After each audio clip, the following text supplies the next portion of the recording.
Hello नमस्कार आदाब, कैसे हैं आप लोग। उम्मीद करता हूं कि आप लोग अच्छे होंगे और मेरी पुरानी वीडियोस को प्यार देने के लिए बहुत बहुत शुक्रिया।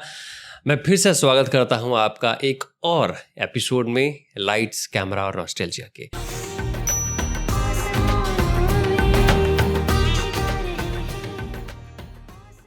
नज़दीक आ रही है 15 अगस्त, तो मैंने सोचा let's talk about one of my favourite historical drama the legend of Bhagat Singh. इनकलाब जिंदाबाद, इनकलाब जिंदाबाद। तो भाई मैं जब भी the legend of Bhagat Singh के बारे में बात करता हूँ या सोचता हूँ ना, तो वो पेट्रियाटिज्म की भावना आ जाती है मेरे अंदर अचानक से। और मतलब ऐसा लगता है कि यार I connect to this film, मैं इस फिल्म से कनेक्ट कर पाता हूँ। अगर आप लोग भी इस फिल्म से कनेक्ट कर पाते हो या आपको भी अच्छी लगती है तो please hit a like button और मेरे को बताएं कि आपको क्यों अच्छी लगती है। मैं तो इस वीडियो में बताऊंगा ही कि मेरे को क्यों अच्छी लगती है। सबसे पहले तो of course let's talk about the director. तो डायरेक्ट करी है राजकुमार संतोषी साहब ने। इससे पहले भी उन्होंने बहुत बहुत बेहतरीन फिल्में डायरेक्ट करी हैं, जैसे कि दामिनी, घायल, घातक, अंदाज अपना अपना। तो पता लगता है कि एक डायरेक्टर कितना वर्सेटाइल है और अलग अलग मौजू पे किस तरह से उन्होंने काम किया है।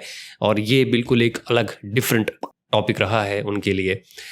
हिस्टोरिकल ड्रामा, एक काइंड ऑफ अ बायोपिक। वैसे एक बात बताऊं, ये फिल्म कमर्शियली सक्सेसफुल तो नहीं थी बॉक्स ऑफिस पे। मतलब अगर मैं कमर्शियली की बात करूं तो ये फ्लॉप थी। लेकिन ये आपको भी पता है और ये मुझे भी पता है कि ये फिल्म हम लोगों के दिल में कितनी बड़ी हिट रही है। नेशनल अवार्ड मिला है अजय देवगन साहब को फॉर बेस्ट एक्टर, और ये इस फिल्म को भी अवार्ड मिला है नेशनल फिल्म अवार्ड। बहुत सारी चीजें होती है पता है जो फिल्म को हिट बनाती है। डायरेक्शन हो गया, ऑफ कोर्स उसका स्क्रीन प्ले हो गया, डायलॉग्स होगा। डायलॉग्स बहुत इंपॉर्टेंट है पता है। अगर कोई ऐसा कंटेंट है ना जो हिस्टोरिकल है, माइथोलॉजिकल है, या कुछ ऐसे टॉपिक पर बात हो रही है जहाँ पर फैक्ट्स के बारे में बात हो रही है, तो वहाँ पर डायलॉग्स पर खासा ख्याल रखना बहुत ज़रूरी हो जाता है। मैं इसके लिए एक एग्जांपल दूंगा आदि पुरुष का। अब हम सबको पता है कि माइथोलॉजिकल फिल्म रही है वो, स्टोरी हम सबको मालूम है, लेकिन जो रेड पिट गई ना उस फिल्म की, वो डायलॉग्स की वजह से मुझे लगता है बिल्कुल ख़राब है। मतलब मान के चलिए अगर डायलॉग्स अच्छे होते, जैसे हम लोगों ने सुने हैं, जो पुरानी हमने रामायण देखी है, अगर डायलॉग्स कुछ वैसे होते तो हम एक पल को VFX एक्सेप्ट कर लेते। तो ऐसे मौजू में जब हम काम कर रहे होते हैं, डायलॉग्स बहुत इंपॉर्टेंट होते हैं। और इस फिल्म के अंदर डायलॉग्स का बखूबी ख्याल रखा है, क्योंकि डायलॉग्स पे हाथ रखा है हमारे पीयूष मिश्रा साहब ने, और डायलॉग्स तो बेहतरीन होने ही थे। खून बहाना कोई बड़ी बात नहीं है बिस्मिल साहब, चाहे वो अपना हो या सामने वाले का। बड़ी बात तो यह है कि जिस्म से टपका हुआ एक बूंद खून आने वाली नस्ल के सारे खून में उबाला ला सकता है या नहीं। यही एक लौती ख्वाहिश लेकर पला बड़ा हुआ करतार सिंह सराबा को अपना आदर्श मानता हूं, और बाकी अपने आसपास इतना कुछ देख चुका हूं कि बर्फ की सिलियां और चमड़े के चाबुक मेरे इरादों को टिका नहीं सकते। तो मैं एक एक करके बात करूंगा कि मुझे ये फिल्म क्यों अच्छी लगती है, किन किन सूरतों में अच्छी लगती है। पता है जिस टाइम ये फिल्म रिलीज हुई थी, जिस साल में ये फिल्म रिलीज हुई थी, उस दौरान और भी सेम मौजू के ऊपर, सेम टॉपिक के ऊपर फिल्म रिलीज हुई थी शहीद भगत सिंह के ऊपर। जैसे कि शहीद बॉबी देओल साहब की, शहीद आजम सोनू सूद साहब की, और ये the legend of Bhagat Singh.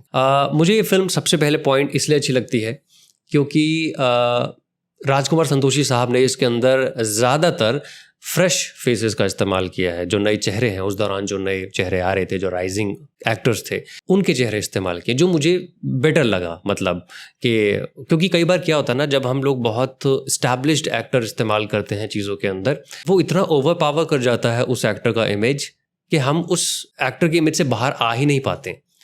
तो वो जो कैरेक्टर प्ले कर रहे होते हैं, उस कैरेक्टर पर हम घुस नहीं पाते हैं, उसकी स्किन को टच कर नहीं पाते हैं। तो अच्छी बात ये रही कि सेंट्रल कैरेक्टर उन्होंने अजय देवगन साहब का रखा, लेकिन इसके अलावा जो और इम्पोर्टेंट कैरेक्टर्स थे उसके अंदर उन्होंने उन फेसेस का इस्तेमाल किया जो अभी बढ़ रहे थे, फेमस हो रहे थे, या शायद कुछ लोग उनको जानते भी नहीं थे।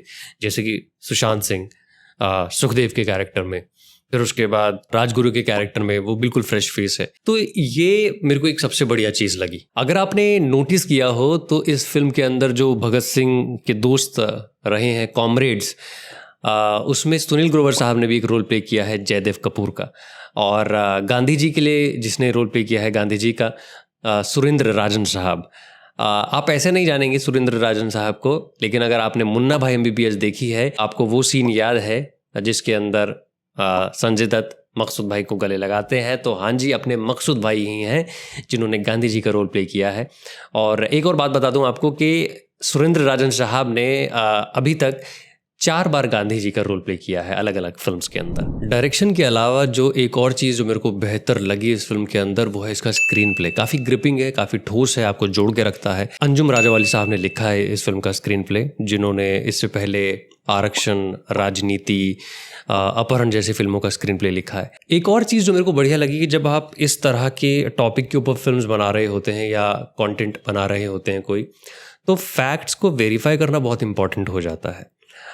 उसके साथ जुड़े रहना बहुत इंपॉर्टेंट हो जाता है, क्योंकि कई बार क्या होता है कि इतना रिसर्च करना मुनासिब नहीं समझते हैं और फोकस करते हैं कि क्रिएटिव फ्रीडम के चक्कर में कुछ भी बना दो। मैं फिर से यहाँ पर आदिपुरुष का एग्जाम्पल दूंगा, लेकिन राजकुमार संतोषी जी ने इस फिल्म के लिए 2.5 साल कम से कम रिसर्च करा। इन्होंने अलग अलग किताबें पढ़ी, अलग अलग लोगों से मिले, मतलब जो भी इंफॉर्मेशन भगत सिंह से रिलेटेड वो गैदर कर सकते थे उन्होंने वो किया। और फिर उसके बाद एक चीज़ और जो अच्छी रही कि भगत सिंह के जो यंगर ब्रदर हैं कुलतार सिंह, उन्होंने पूरा सपोर्ट किया उनको, उनके भाई ने, क्योंकि सिंपल सी बात है, अच्छी बात है कि मतलब अगर कोई उनके भाई की आइडियोलॉजीज़ बिल्कुल एक्यूरेट दिखा रहा है तो डेफिनेटली वो आगे बढ़ेंगे और इस चीज़ को सपोर्ट करेंगे। इस फिल्म का जो म्यूज़िक है वो A.R. रहमान साहब ने दिया है। अब A.R. रहमान साहब की खासियत ये है कि भाई वो जिस प्रोजेक्ट को हाथ लगा देंगे वो सोने पे सुहागा हो जाएगा, वो अलग लेवल पे हिट हो जाएगा, because he is that kind of artist. तो A.R. रहमान साहब ने जो इसके अंदर म्यूजिक दिया है वो काबिल तारीफ है। फिल्म जब शुरू होती है तो पहला गाना आता है आपका पगड़ी संभाल जट्टा। मतलब वो ऐसा गाना है जो आपके अंदर एक एनर्जी पैदा कर देगा, आपके अंदर एक अलग से एक ताकत ले आएगा, आपको एक तरह से मोटिवेट कर देगा। पगड़ी संभाल जट्टा, पगड़ी संभाल गोए, तेरा लुट ना जाए, तेरा लुट ना जाए माल जट्टा, पगड़ी संभाल गोए। अब एक और गाना है देश मेरे मेरी जान है तू। ये एक ऐसा गाना है जिसके अंदर कंट्रास्ट है, मतलब वो सूदनेस भी है, वो कामनेस भी है। जब हुक आता है A.R. रहमान साहब का, जब वो मुखड़ा होता है देश मेरे मेरी जान है तू, देश मेरे मेरी जान है तू, देश मेरे मेरी शान है तू, देश मेरे मेरी शान है तू। फिर उसके बाद तुरंत आपका एक पोर्शन आता है सुखविंदर साहब का, जो एक हाई स्केल के ऊपर है। और सुखविंदर साहब की तो आवाज़ ही ऐसी है कि ऐसा लगता है कि that he is not saying, he is declaring something, कि मिटाने से नहीं मिटते, डराने से नहीं डरते। He is not saying, he is declaring it. मिटाने से नहीं मिटते, डराने से नहीं डरते। दूसरा जो आखिर में गाना आता है रंग दे बसंती चोला, इसके अंदर ये ऐसा गाना है जब भी आप इसको सुनते हो तो आंखों से आंसू आ ही जाते हैं आपके ऑटोमेटिकली, बिकॉज आप देख रहे हो सामने क्या चल रहा है। वो अब लास्ट क्लाइमेक्स है और अब क्या होने वाला पिक्चर में आपको पता है। दिन आज का बड़ा सुहाना, मौसम भी बड़ा सुनहरा, हम सर पे बांध के आए बलिदानों का ये सहरा। मैं जब भी ये फिल्म देखता हूँ ना, एक सीन में मेरे हर बार रोंगटे खड़े हो जाते हैं। वैसे तो पूरी फिल्म ही देखो ऐसी है जो आपके अंदर एक पेट्रियोटिज्म की भावना जगाती है, लेकिन सिनेमैटिक पॉइंट ऑफ व्यू से वो शॉट मेरे को बड़ा प्यारा लगता है जब वो लाहौर स्टेशन से बचकर बाहर निकल रहे होते हैं और चंद्रशेखर आज़ाद ने वो साधु का रूप धारण कर रहा हुआ होता है।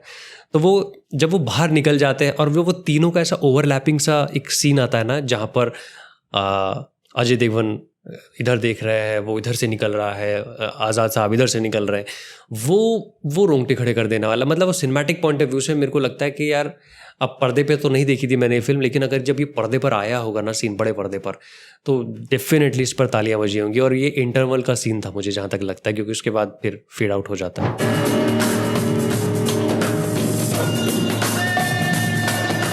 There is one more scene जहाँ पर थोड़ा सा ऐसा जब आपको रियलाइज़ होता है कि अभी थोड़ा सा डाउन चीज़ चल रही है और फिर एकदम से अपराइज आता है फिल्म के अंदर, जब भगत सिंह के साथ बदसलूकी होती है, जेल के अंदर बर्फ़ की सिल्ली पर लटाया जाता है, फिर उसके बाद उनको जब वापस सेल के अंदर लेकर आया जाता है तो कैसे बाहर पूरा एक जमघट लगा हुआ होता है, लोगों का पूरा क्राउड होता है और जो चिल्ला रहा होता है भगत सिंह जिंदाबाद, भगत सिंह जिंदाबाद।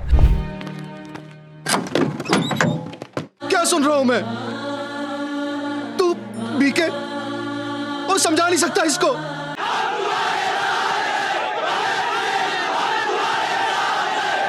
इनकलाब, इनकलाब। जब वो कैरेक्टर होता है ना, जब वो इस गाड़ी से उतरता है तो बड़ा ही चुपचाप और बड़ा ही कमज़ोर सा कैरेक्टर सा होता है वो, और लेकिन जैसे ही वो जमघट को देखता है वो कैरेक्टर, एकदम से ताकत आती है, वो एकदम से उसके अंदर एनर्जी आती है उस कैरेक्टर के अंदर, और वापस से फिर एक अपराइज सा आता है फिल्म के अंदर।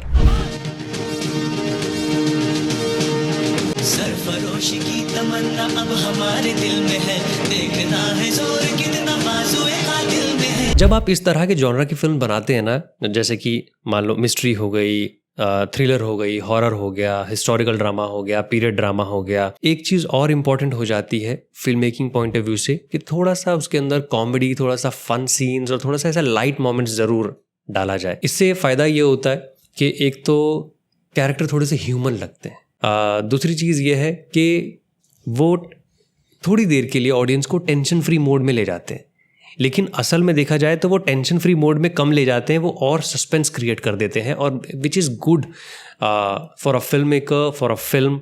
ये बहुत अच्छा रहता है एक तरह से। कुछ कॉमेडी सीक्वेंसेस मैं बताता हूँ, कुछ फन सीक्वेंसेस बताता हूँ इस फिल्म के अंदर जो शायद आपने नोटिस किए हों, नहीं किए हों, लेकिन ये फिल्म को जोड़ के रखती है।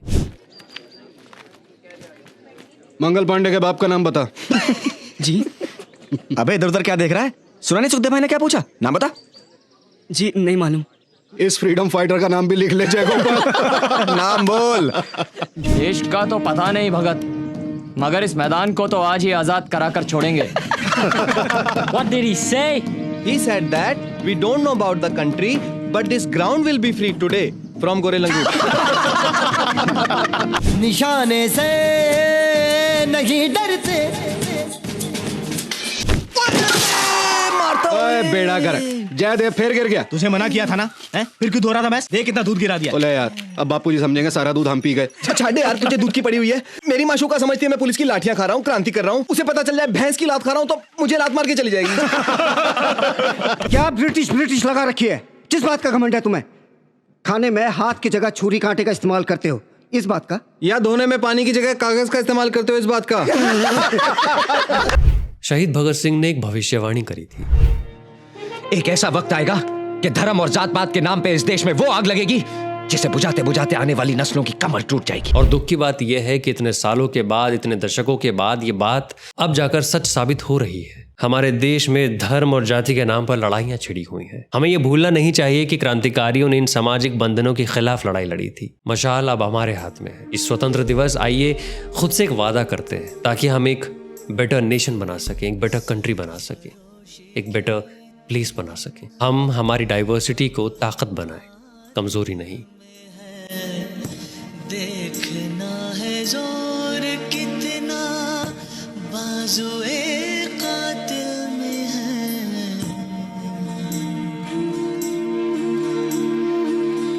वक्त आने पे बता देंगे तुझे ऐ आसमां, क्या बताए हम जुनूने शौक किस मंजिल